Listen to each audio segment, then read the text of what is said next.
Okay, punta tayo sa Filipino. Ikwento ang alamat ng pinya.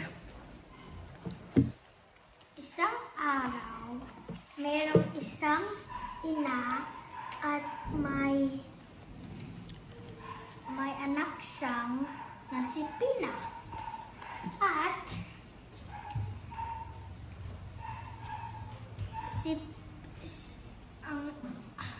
ang pangalan ng ina ay si Aling Subel.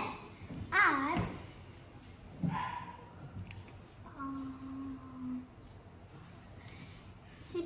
si Pina malaking tamad. At isang araw, si Aling Subel ay nagmamasakit. Ay merong sakit. At inutusan niya si Pina na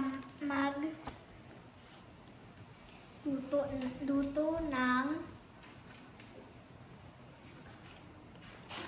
lugaw.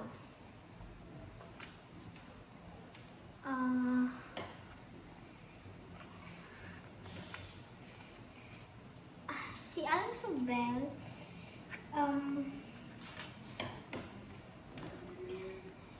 ginutusan niya man si Pina na magluto ng lugaw. At sabi niya na sabi ni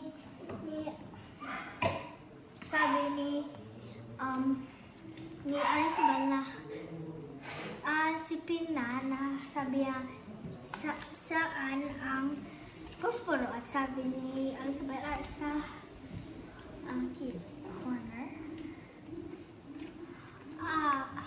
Si Pina daw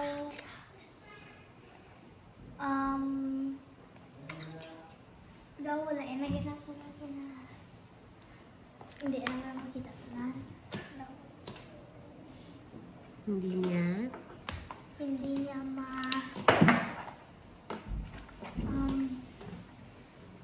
makita. Sabi nahay din ang kutsara, nahay din ang at damo-damo na lang. At sabi ni Subel na dapat maraming kang mata. At pag sabi ni Aling Subel, si Pina naglabas ng bahay. Dason si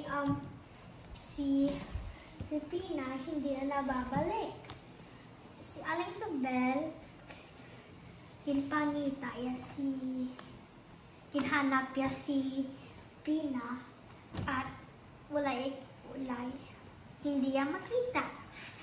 At si Aling Subel may nakita siya ng halaman na kinparami niya at nakita niya na doon may ulo ng tao at may buhok at daming mata.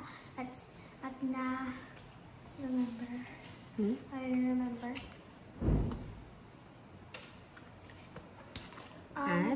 Na remember yan na kung anong sabi siya anak. Ginparami niya at gintawag niya ang pinya. That's all! Bye-bye! Sa Pilipino, gumawa ng pangungusap na nagsisimula sa letrang P. P. Pusa. Merong akong puting pusa. Next, letrang R. R. Regalo. Magbibigay akong mga regalo. Good. Next, letrang S. Sabon. S. Sabon. Ginagamit kong sabon tuwing nililigo ako. Okay, very good. Letrang T. Letrang T. Tinapay. Akong kinain. Tinapay. Ako ay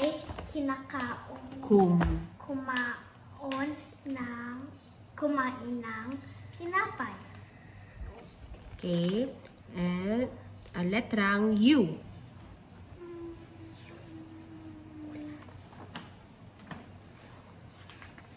Ulan. Ulan.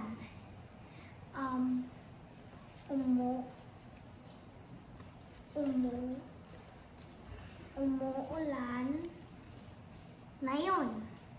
Okay, good.